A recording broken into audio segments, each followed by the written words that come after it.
My daughter, after she was born, like there was just like nothing in her room. It just kind of seemed like we had like a house guest for a little while. And so I was always trying to look for things that I could like make her room look like a little girl's room. And guys, comedy has treated me pretty well, you know? I mean, I'm not a rich man by any stretch of the imagination, but I can definitely go to a small town and afford any number of vintage dog photographs they have, you know? And so I was in Burlington, Vermont, drunk, because what else are you gonna do in Burlington? Just watch white people be happy? Guys, if you've never been to Burlington, fun town. Founded in 1990 when a Fish concert collided with a zipline convention. It's just a little town of like-minded Teva sandals in the middle of a forest with a massive methamphetamine problem. Definitely go in the fall when they harvest the blueberry marshmallow vape. It's delicious.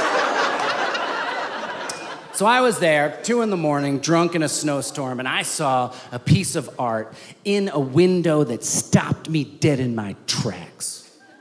It was a photograph of a dog in an old-timey saloon playing the piano with a little handkerchief around his neck like he was some little bandito that just happened to ride into what I'm assuming is an all-dog Wild West town, probably on the back of a larger version of himself, then saw the bar, hopped off the dog, kicked open the doors, hopped in, had a shot of firewater, saw the piano, hopped up to tickle the old ivories, and the only newspaper dog in town was there at the perfect moment to snap a perfect photo. It's a goddamn piece of art.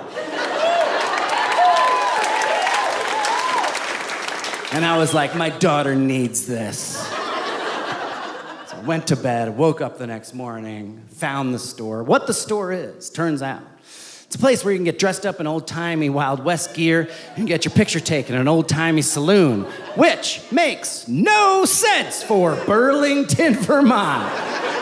Like it's not in the Wild West, guys. It would make more sense if you could get dressed up as Bernie Sanders and eat some Ben & Jerry's, but whatever. That guy had a dream. He made a weird store, all right? So I go in, and I say, I love this photograph, this dog playing the piano. And the guy there, he's like, I took that photo. And I'm like, you're an artist. And he's like, do you want to know something about that? And I'm like, I do. He said, that dog wasn't actually playing the piano.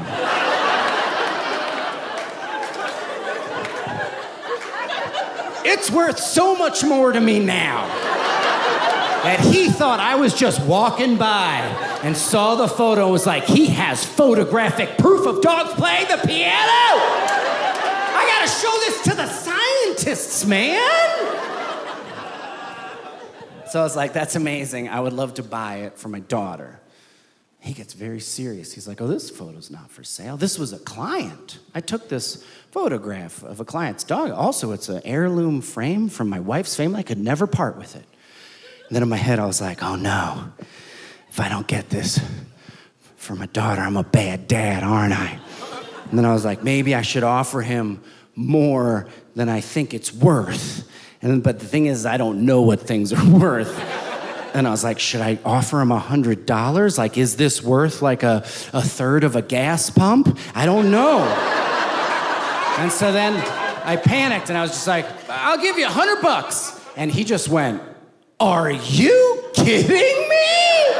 And I realized I had far overvalued the piano-playing dog photo market in Burlington, Vermont. And he immediately sold it to me, heirloom frame and all.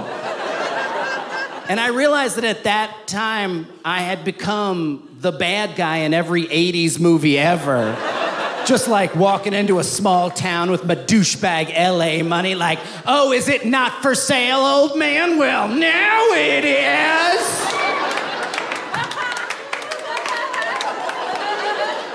But now I'm telling this story to you because I want If you're ever in Burlington, Vermont, I want you to find that store. I want you to go in there. I want you to offer that man $100 for any dog playing piano photographs he might have. Because what I want to do is I want to artificially inflate the market for dog playing piano photography in the small economy that is Burlington, Vermont, till it's no longer known for like hippies and hacky sacks, but mostly anthropomorphic dog photography. Because we can do that because that's how capitalism